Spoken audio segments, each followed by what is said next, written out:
tuyise bannamawulire okwogerako gye muli wano si bwe twandibadde tubeera, twandibadde tuli ku kitebe kyaffe ekya NUP. Naye olw'enkola ya poliisi nga bulijjo engeri gye yeeyisaamu yatulemesezza okuba nga tubeera ku kitebe kyaffe, neekola effujjo. Waliwo ab'amagye, aba poliisi, aba buli kimu, bonna bali awo tebakkiriza muntu yenna yenna kuyingira awo.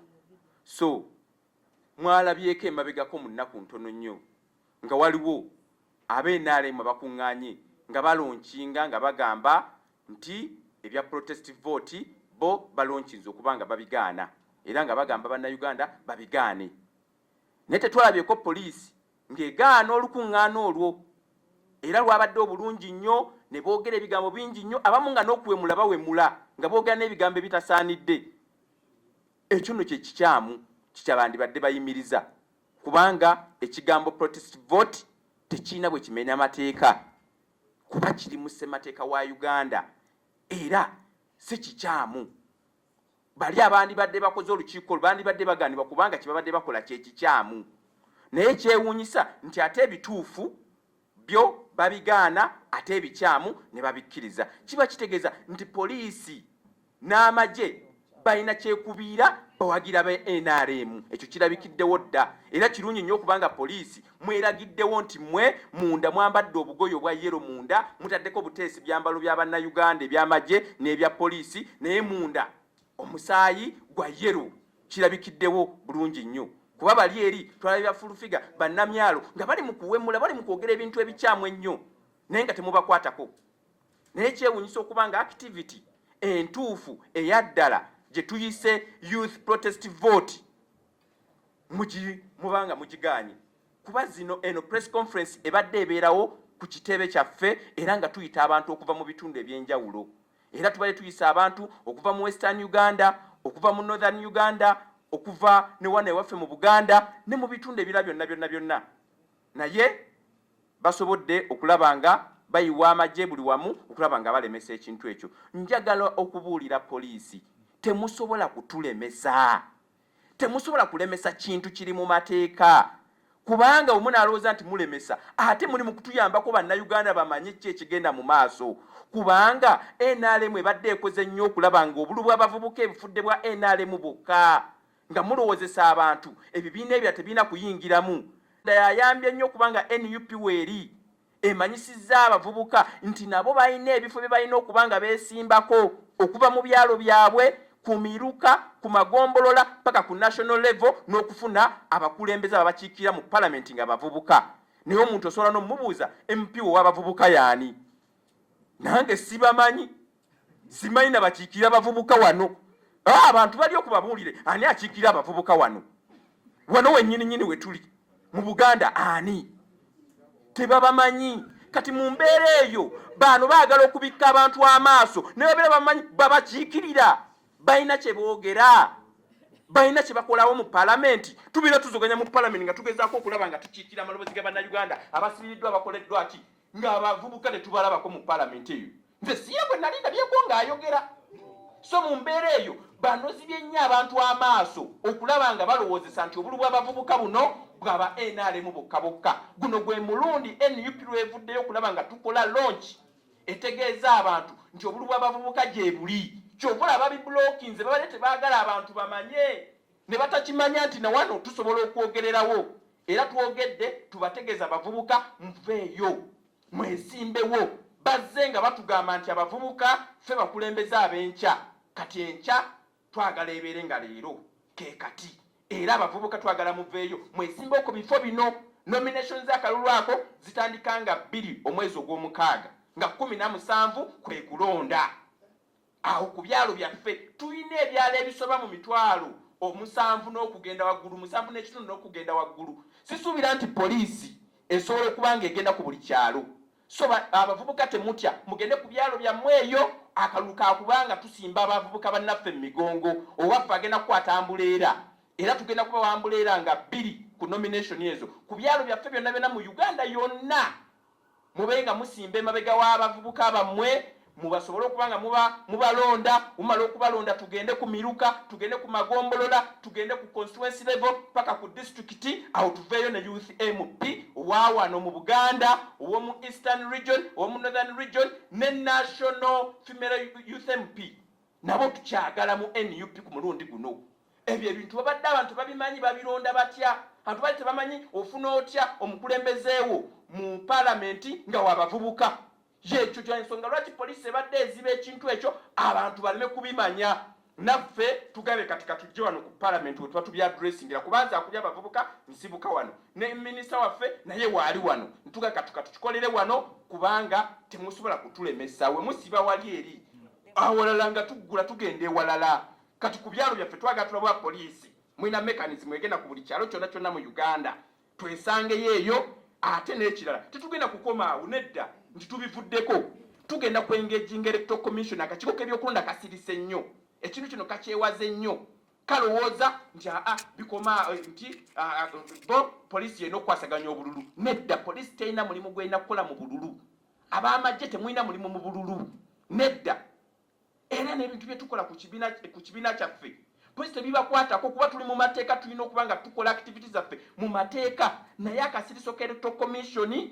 tugenda kubatuukirira tubabuze lwaki musirise nnyo era event eyo tulina okuddamu gitegekeera ebeerewo tuyite abavubuka okuva mu bitundu ebyenjawulo tuyite n'abo abaagala okwesimba ku bwa youth MP tubalina era ndabyewo ne sisita wange waali wano nayagala bwa youth MP n'abala bangi nnyo mu regions ez'enjawulo ne babalemesezza okujja kuba tebaagala balage nti NUP is a mass party baagala balabe bali eri abalimba titulina abalonzi bwe bati tulina kino so this is the time abavubuka tuveeyo tukole kye tulina okukola tuyingire mu bululu buno bazuganyiza ekitebe kyaffe ne naffe tugenda bazuganyiza ku byalo eyo mugenda tuwulira tugenda ku byalo byammwe akalulu ka layini mugenda kukikakasa tugenda kwatambulira mulabe layini we muswala ate tugenda teekayo ne kamera kuba buli muntu kati munnamawulire tukozesa kamera zaffe abavubuka tubalabisenga 17 ogw'omukaaga ke kalulu tulabe nga tukikola tutugenda kukkiriza kamanyiro ka poliisi kuba mulaze kyekubira nti mwe musaidinga na NRM kale mustopinga ebyo bya NRM byegende tambuza ndisimanya not to protest vote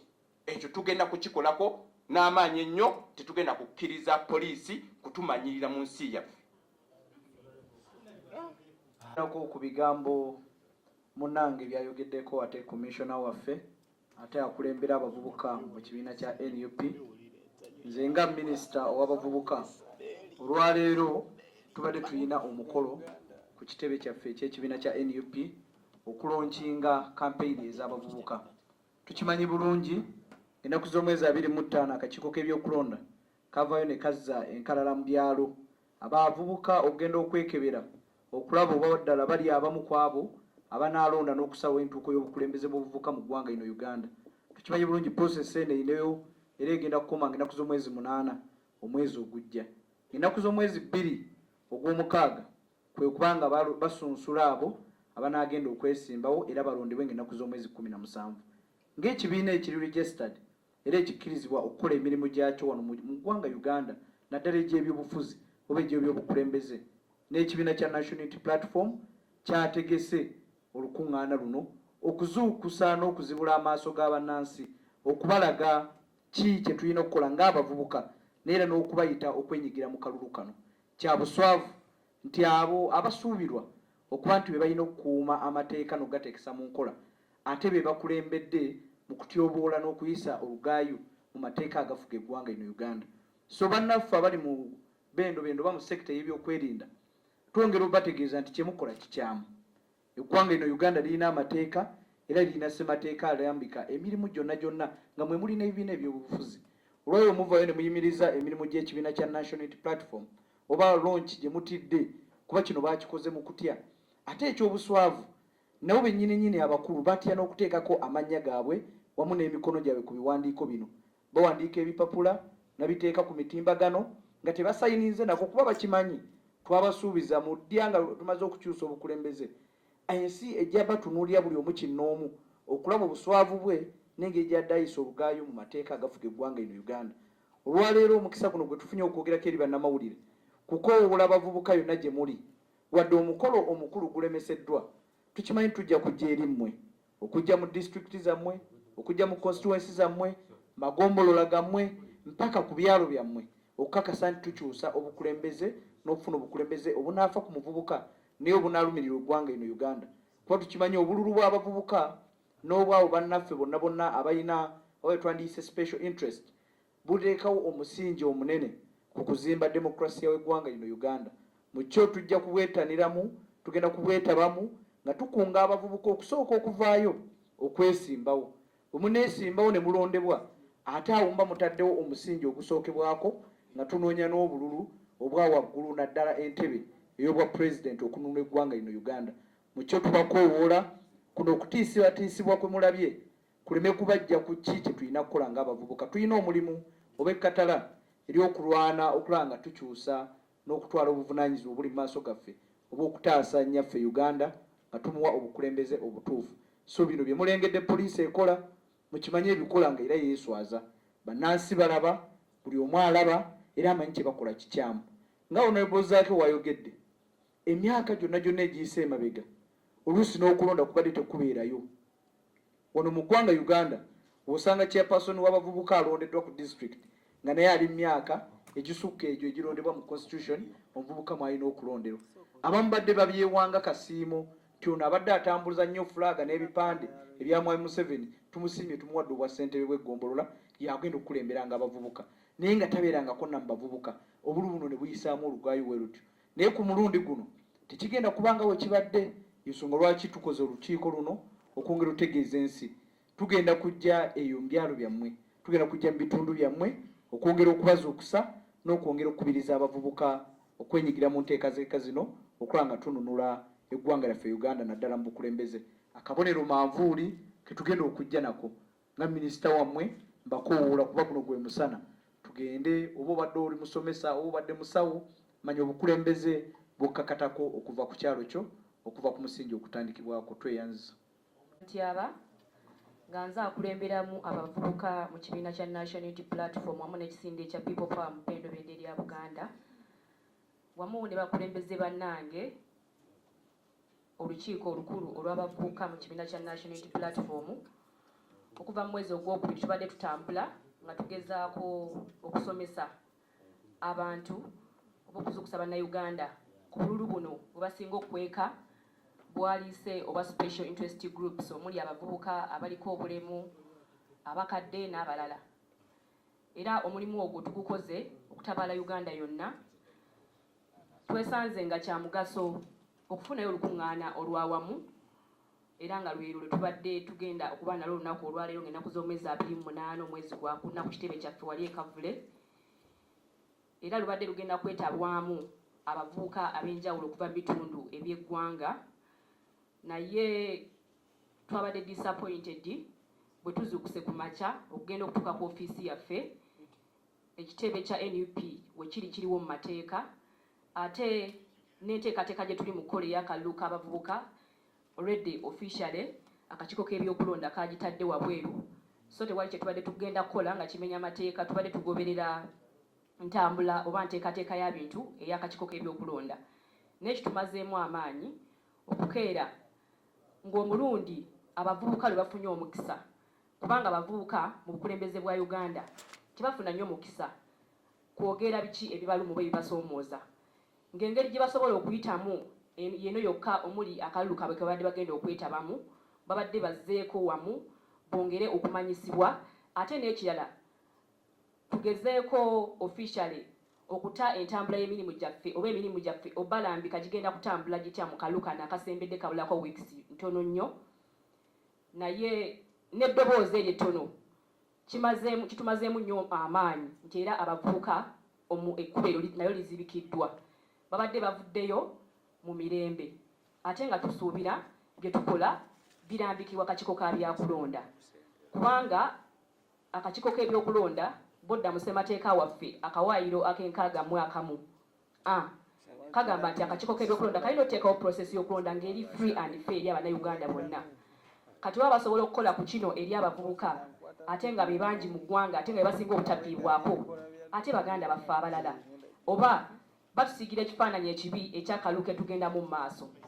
So kantwale omukisa guno okugatta eddoboozi ku bannange ku maloboozi ga bannange nti tukondeeminga ekibadde olunaku olwaleero era tusaba gwe mulundi oguba kusembayo tetwagala bagambe nti abavubuka tetuli bampisa kubanga bagamba bw'onyigiriza ennyindo gireeta omusaayi tubadde twagala tubeere bantu ba mirembe naddala mu kaluke tugendamu so kantwale n'omukisa guno koola abavubuka mwenna gye muli mu bitundu by'eggwanga guno gwe mukisa gwe mulina okuvaayo mwogere mu ddoboozi lyammwe ery'omwanguka so muveeyo temwetiiririra mubeere bagumu kyemukola tekimenya amateeka muveeyo mujje mwesimbewo ate nammwe abatagenda kwesimbawo mulonde bannammwe just mpozi mu bufunze abavubuka tuyinza obutafuna mukisa bwe tutafune mukisa kutuukako beera ambasada mu kitundu kyo buli kyalo kya Uganda kyonna twagalako olukiiko lw'abavubuka ebifo abantu 9 nga muno mugenda kubeeramu ssentebe wammwe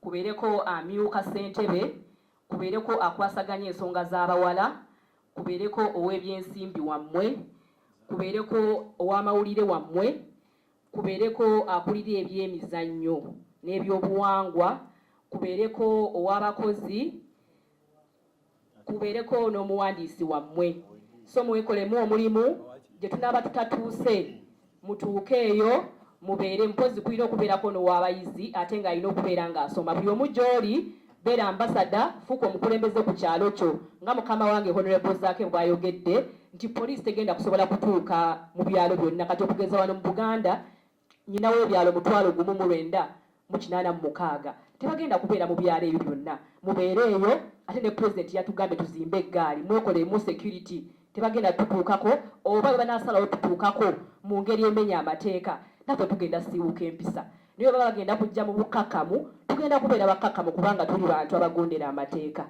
neyanzanyo neyanze. Yeah, and we are thanking you for the opportunity to join us and also giving us a chance to speak to the country at large. I'm Frank Kawiye, the MP Kasanda South and the Shadow Minister for the Youth and Children in the alternative government. Today we are going to address the nation about the ongoings, especially the blocking of an event that we had called at the National Unity Platform headquarters in Kavule regarding the youth elections, because this is something that we had done and it was illegal, but police and military have turned to make it illegal, and they have gone ahead to block the function and anyone from accessing the premises of the National Unity Platform. With me, I have leaders from within the party. We have the secretary or the leader of the youth wing in the National Unity Platform. We have the 2 deputies and also the head of the institutions in the National Unity Platform. And we are here to speak about the ongoings and the unlawful orders that have been given by police in blocking the event that we had organized to see that we address the issues of the youth vote. As you all are aware, on the 2nd of June, our young people will be going in for the nominations of candidates who are going to contest and that are going to compete in the youth elections that are going to start in that month of June. So as a party, as leaders in the alternative government, we were taking on the mantle to sensitize the masses and also to call them to the task ahead of them, especially those that are considered to be special interest groups, specifically the young people, because we had named it the Youth Protest Vote. We are heading into elections, and every political organization is doing what they can to see that they get the numbers. That's why we were doing what we are doing, and we are protesting or forming this campaign and the launch to mobilize and also to make the youths awake of what is going to transpire. So the actions of police were uncalled for. First of all, we want to inform you that we are a legal entity. The National Unity Platform is an institution that is recognized by the Electoral Commission, and nothing it does that is outside the law of the country or the boundaries of Uganda. So blocking, them going ahead to block the activities of the party, it is them that are committing a crime. Because whatever we were planning to do was just sensitization, speaking to the young people across the country, telling them of the upcoming elections, and also mobilizing them to go ahead and stand on any elective position to see that we fill the gap in leadership, but also to take on the responsibilities of delivering and liberating our country. So we want to call upon every young individual, wherever you are. You should know that the mantle is with us. The duty is before us. It is us to fight hard to see that we bring the change that we so much want, because not that all institutions will work in line with what is legal, but some of them might be used to commit crime or to go unlawful in the process of protecting or preserving the government or the regime. So it is our task, it's our duty to be awake and to give an attentive eye to whatever is being done. So we are calling on everyone, especially those interested, to stand at any position, as we had named it, the launch of the Youth Protest Vote campaign. You go on ground and mobilize. We are going to come to regions, we are going to come to constituencies, we are going to come to districts to make sure that we reach everywhere, to awaken our young people, and also to bring them to the task before them, to see that we liberate our country by also ensuring that we get these positions, because it is them that form the basement of the leadership of this country. As we are eyeing and looking at the bigger seat of seeing our country liberated and change leadership to a people's president, we should not neglect these elections, because they are fundamental in ensuring the democracy that we so want to see achieved in our country. So we call upon everyone listening and watching us to be able to participate in these elections. You should go and check if you are in the registers, because the process is on. It started on the 25th and it will go up to the 8th of May. So everyone is called upon to come and participate and ensure that you're able to vote and support the candidates that you want. We thank you. Of National Unity Platform. Thank you, the media, for giving us this opportunity to spread this message out there. I'm Maria Ledokwas Kanatabi, the Deputy Secretary for Youth in charge of Eastern Uganda, and I am among the organizers and the people who organized to call and sensitize young people about the youth protest vote. On the 25th this month, that was last week on Friday, Electoral Commission started displaying village youth registers in the different villages of this country in Uganda in preparation for nomination of the village youth council committees, which are going to be on 2nd to 10th June. So as a party, a fully registered political party, preparing for ourselves for these elections, we decided to launch the youth protest vote by calling all young people in this country to sensitize them about this election. You all know that this is the role of Electoral Commission, to sensitize young people about this election. Electoral Commission has not done its job. And as political parties, we are coming to help in so that young people know the importance of participating in these elections. And that is why we launched the youth protest. We wanted to launch the youth protest vote today.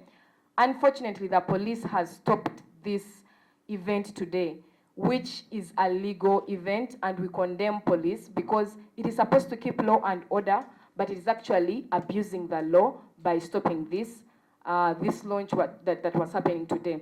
In this election, we are trying to call all young people to go in their villages and confirm their votabilities in the village youth councils, and also prepare to stand or contest from 2nd to 10th, and also prepare for the election, which will be happening on 17th June. However, electoral police has not given us that opportunity. I am therefore calling upon all the young people that the police and government entities is not going to give us space to protect ourselves or to fight for our own rights. This is the reason as to why we are calling all these elections a protest vote. We are protesting against the silence of leaders who are not coming out to talk about the discrimination police is using against us. We as young people are protesting against the silence of leaders who see young people kidnapped and tortured each and every day but they are silent and these issues are not being brought to the front. The youth protest vote is one way to tell the leaders that you are not looking at our needs as young people. The unemployment rate is extremely high.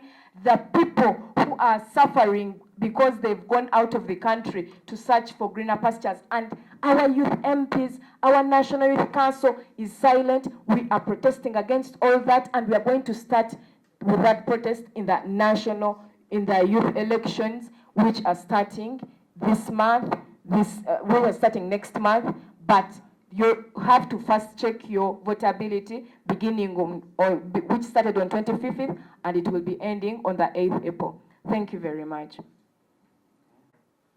I'll be turning to Comrade Sylvia to give us the Uganda version of what Comrade Mary has just given to us. So first and foremost,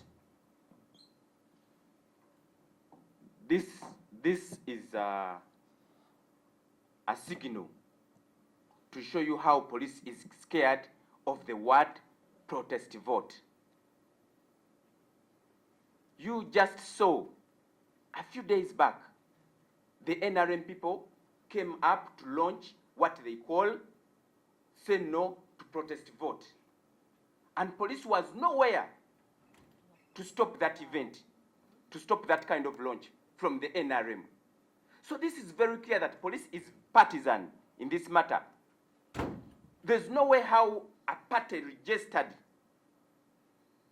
NUP, we are organizing an event at our headquarters, and this has been a weekly press conference that we've been having each and every week. And this is the time police is coming up because we are launching the youth protest vote, and they are saying that activity is illegal, and they are not giving any genuine reason at all. We want to condemn the partisan way police is doing its work. And not only police, but also we want to call upon the Electoral Commission. The EC's silence is very loud about this. The Electoral Commission is supposed to manage this process because the Electoral Commission came up to call upon all Ugandans to turn up and participate in this activity. There is an ongoing activity from the EC displaying the register for the voters so that people are able to see if they are voters or not. And it is on that background we called upon the young people to turn up at our headquarters from the different regions of the country, just like how you've been having it at our headquarters. And it has been happening, it has been peaceful. We are wondering why police is keeping on behaving in a manner that is very biased. So at that stage, I want to inform the young people that this election, they want to turn it to be NRM. Actually, most of the people out there, they've been thinking that youth elections, they belong to the NRM party only.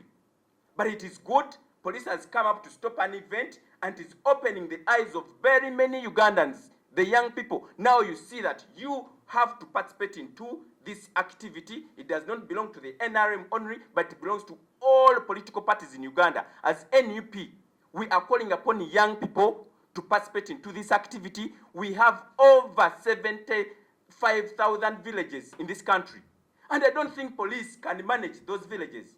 So our alternative is to get into the villages of each and every village in the country, to turn up in very large numbers. That's what a protest vote means. We turn up in very large numbers, huge numbers. We participate into this activity. We make sure that we vote for the umbrella, we vote for NUP, because it's going to be by lining up. It's beginning on 17th of June. The nominations are beginning on 2nd of June. So let young people turn up and participate into this activity. We have seen that the route they are getting into. That means they do not want the young people to participate. But it is good that you have behaved in that manner and Ugandans have watched you. So this is the time, young people, we have to use this opportunity. And we are not just going to stop here. No. we are going to organize another event at the headquarters, because at this particular time, we are engaging the Electoral Commission, because it is silent. We are engaging the Electoral Commission, that is one, to make sure that that launch happens. Because it is not in any law that we are not supposed to have an event. And the word protest, it is within the Constitution of Uganda. Ugandans have a right to protest. So if we are telling Ugandans that we are getting to a protest vote, it is not illegal in any way. If you're scared of a protest, that is not about us. That is about you. So young people, turn up in very large numbers at your villages on the 17th of June. We're opening your eyes. These are our positions as young people. We must take up leadership. We've always been taught that we are the leaders of tomorrow. And now we are calling upon young people to take up these positions. They are trying to stop us. Police, you cannot stop us. You cannot stop a protest vote of the young people. We are going to turn up. We are the leaders of today, not the leaders of tomorrow. This is the time as young people, we have to come up and make sure that we are leaders. Let us make sure that we use this opportunity first in a protest vote to participate into this activity. By the time we get to 2026 January, when we are voting for the general elections, then they will see what they call a protest vote. This is the time to show that this is not an illegal activity. This is something that is within the law. There is nothing illegal in it. So we want to tell the police that what you're doing is wrong, but you're opening the eyes of Ugandans. On my part, I think this is the time for the young people to come up and do something about this, and by participating in this activity that police wants us not to participate in too.